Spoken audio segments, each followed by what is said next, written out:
वादिये कोयटा कोहे सुलेमान के पहाड़ी सिलसिलों में 4 बड़े पहाड़ों में वाक़या बेज़वी शक्ल का शहर है। वैसे तो ये पहाड़ अपनी खूबसूरती की कोई मिसाल नहीं रखते, मगर माजी में इन पहाड़ों से बहुत सी दास्तानें भी मंसूब हैं।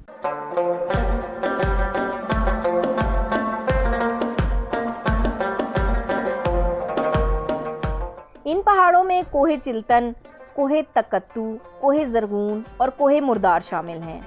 इनसे माजी की कई दास्तानें भी जुड़ी हैं। शहर की कदीम दास्तानों में कोहे चिल्तन से एक कहानी मंसूब है।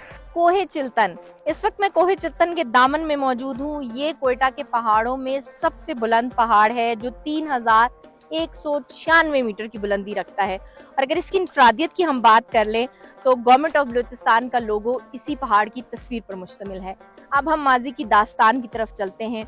तो कोहे चिल्तन जो है, कोह का मतलब पहाड़, चिल का मतलब 40 और तन का मतलब बदन है। इसकी कहानी जो है वो आज से कुछ अरसा कबल 3वीं जमात की किताब में भी थी, जिसे 40 भाइयों का पहाड़ कहा जाता है। तो वो है कोहे चिल्तन। और यहाँ पर ये जो माजी की दास्तान है वो इस तरीके से है कि एक ज़माने में यहाँ पर बे औलाद मियाँ बीवी रहते थे। किसी बुजुर्ग का यहाँ से गुजर हुआ और उसने इस पहाड़ के दामन से 40 किंकरियाँ उठा के उनको दी और दुआ दी। उसके बाद उनके घर में 40 बेटे पैदा हुए और बाद अज़ा जो है वो बच्चे बड़े हुए तो उन्होंने बुजुर्ग के साथ कुछ बदसलूकी की, जिसकी वजह से बुजुर्ग ने उन्हें बद्दुआ दी और वो 40 बेटे जो हैं कुछ अरसे बाद एक के बाद दीगरे मर गए और इसी पहाड़ के दामन में मदफून हुए, जिसकी वजह से इस पहाड़ को 40 भाइयों का पहाड़ या कोहे चिल्तन यानी 40 तन कहा जाता है। ये कहानी 40 भाइयों की पहाड़ से मंसूब है। इधर एक गार थी और एक इसी गार में 40 भाई दफन है। बस बचपन से हम यही कहानी सुनते आ रहे हैं और बुजुर्गों ने भी यही बताया है कि ये 40 भाइयों का पहाड़ है और इस गार के अंदर 40 तन जो है 40 भाई वो दफन है। इसी तरह कोहे मुर्दार से मुतल्लिक भी मुख्तलिफ लोग दास्तानें मौजूद हैं। कोहे मुर्दार 3184 मीटर बुलंद पहाड़ है। इस पहाड़ के नाम के पीछे की रिवायत यह है कि किसी दौर में इस पहाड़ी सिलसिले से आतिश फिशां का धुआं निकला करता था। बाद अज़ां ये धुआं निकलना बंद हो गया, जिसके बाद यहाँ के अफराद ने इस पहाड़ का नाम मुर्दार यानी जो मर गया हो रख दिया और यूं वक्त के साथ साथ ये कोहे मुर्दार कहलाया जाने लगा। ये पहले ज़माने से बुजुर्गों से सुनते चले आ रहे हैं कि ये यहाँ से आतिशफिशा निकल रहा था और धुआं निकल रहा था। आहिस्ता आहिस्ता ये धुआं ख़त्म होता गया और आतिशफिशा जो है ना रुक गई। तो बाद में इसको मुर्दा पहाड़ कहा जाता था और अभी इसलिए इसको कोहे मुर्दार, मुर्दा से फिर मुर्दार बन गया, अभी कोहे मुर्दार है।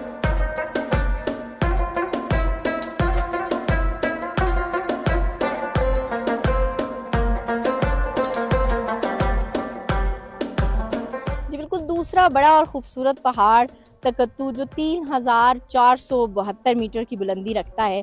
और इसकी अगर हम इंफरादियत की बात करें तो जनाब चिल्तन में जो मारखोर हैं वो सीधे सींग वाले हैं, लेकिन इसकी जो एक कुदरती चरागाह बनी हुई है तकत्तू 2 हिस्सों में है। एक फ्रंट का पहाड़ जो सामने देखा जा सकता है और एक पीछे की चोटी, इसके दरमियान एक कुदरती चरागाह है जहाँ पर जो मारखोर हैं वो राउंड सींग वाले हैं और एक सींग की जो बुलंदी है वो तकरीबन 5 से 6 फुट तक है और खूबसूरत कुदरती चरागाह है। किसी टाइम में यहाँ से जो है ये मारखोर बाहर तक आ जाते थे, मगर शिकारियों के शिकार की वजह से एक तो वो खौफजदा हो के उसी कुदरती चरागाह में ही रहते हैं, बाहर नहीं आते।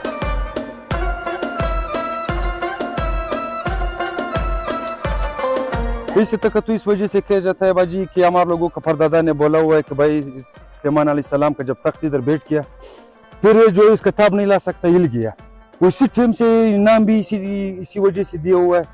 हमारा परदादा लोग बोलता था बेदबी माँ बस तुकने का जो है इसका तकत्तू नाम रख दिया ना, हिल गया। इधर से फिर सुलेमान अलैहिस्सलाम का तख्त जब उड़ गया फिर तो जो में बैठ गया ना, बस इसी वजह से बाजी बस दास्तान आ रहा है। कोयटा के पहाड़ों में चौथा पहाड़ कोहे ज़रगून है जिसकी ऊंचाई 3478 मीटर है। ज़रगून पश्तो का लफ्ज़ है जिसके मानी सब्ज हैं। कोहे ज़रगून पहाड़ हमेशा सरसब्ज़ और शादाब रहता है। एक जानिब इसका हिस्सा कोयटा में है तो दूसरी तरफ ये ज़ियारत में सनोबर के दरख्तों से भरा हुआ है। कोहे ज़रगून को इसलिए ज़रगून कहा जाता है कि इस पहाड़ पर मुख्तलिफ इक़साम के फूल भी उगा करते हैं, जिसकी वजह से पश्तो जुबान के लफ्ज़ ज़रगून जिसके मानी सब्ज हैं इस पर इसका नाम रखा गया है। ज़रगून एक ऐसा पहाड़ है हर जगह आपको पानी मिलेगा।